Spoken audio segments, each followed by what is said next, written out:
ಈ ಒಂದು ಘಟನೆ ಯಾವತ್ತೂ ಕನಸು ಮನಸ್ಸಿನಲ್ಲೂ ಇಂಥ ಘಟನೆ ಯಾರಿಗೂ ಕೂಡ ಆಗಬಾರ್ದು. ಯಾಕಂದ್ರೆ ಈ ಒಂದು ದೇಶದಲ್ಲಿದ್ದಂಥವ್ರು ನಾವೆಲ್ಲರೂ ಅಣ್ಣ ತಮ್ಮಂದಿರು, ಈ ದೇಶದಲ್ಲಿದ್ದಂಥ ಎಲ್ಲ ಮಹಿಳೆಯರು ನಮ್ಮ ಅಕ್ಕ ತಂಗಿದಿರು ಅಂತೇಳಿ ನಾವೆಲ್ಲರೂ ಬಾಳ್ತಿದ್ದೀವಿ.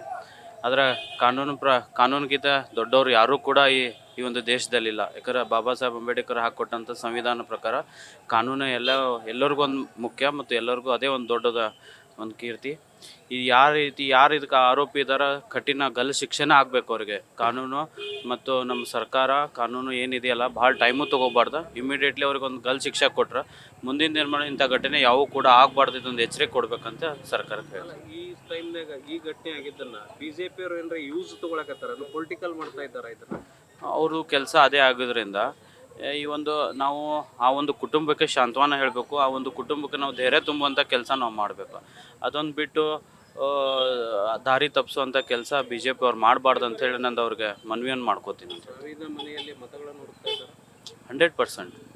ನಾವು ಅದೇ ಹೇಳಿದ್ನಲ್ಲ, ಸಾಂತ್ವನ ಹೇಳಬೇಕು, ಅವ್ರಿಗೆ ಧೈರ್ಯ ತುಂಬುವಂಥ ಕೆಲಸ ಮಾಡಬೇಕು. ಅದು ಬಿಟ್ಟು ಇವರೊಂದು ಆ ದುಃಖದ ಮನೆಯೊಳಗೆ ಇವ್ರು ಹೋಗಿ ರಾಜಕೀಯ ಮಾಡ್ತಿದ್ದಾರಲ್ಲ, ಅದು ಭಾಳ ಮನ್ಸಿಗೆ ಬೇಜಾರಾಗುವಂಥ ಸುದ್ದಿ. ಯಾಕಂದ್ರೆ ಇವರು ಯಾವ ಅಭಿವೃದ್ಧಿ ಮಾಡ್ತಿಲ್ಲ, ಯಾವ ಅಭಿವೃದ್ಧಿ ಪರವಾಗಿ ಮಾತಾಡ್ಲಿಕ್ಕೆ ರೆಡಿ ಇಲ್ಲ. ಆದರೆ ಇಂಥವ್ರ ಪರವಾಗಿ ಇಂಥ ಒಂದು ಪಾಪ ನಿರಂಜನಾಥವ್ರು ನಮ್ಮ ಪಕ್ಷದ ಒಬ್ಬರು ಕಾರ್ಪೊರೇಟ್ರು, ಹಿರಿಯ ಮುಖಂಡರು, ಅಂಥವ್ರ ಕಡೆ ಹೋಗಿ ಇವರು ಈ ರೀತಿ ಮಾಡ್ತಿದ್ದಾರಲ್ಲ, ಭಾಳ ದುಃಖದಂಥ ಸಂದರ್ಭ ಅಂತ ಹೇಳ್ತೀನಿ.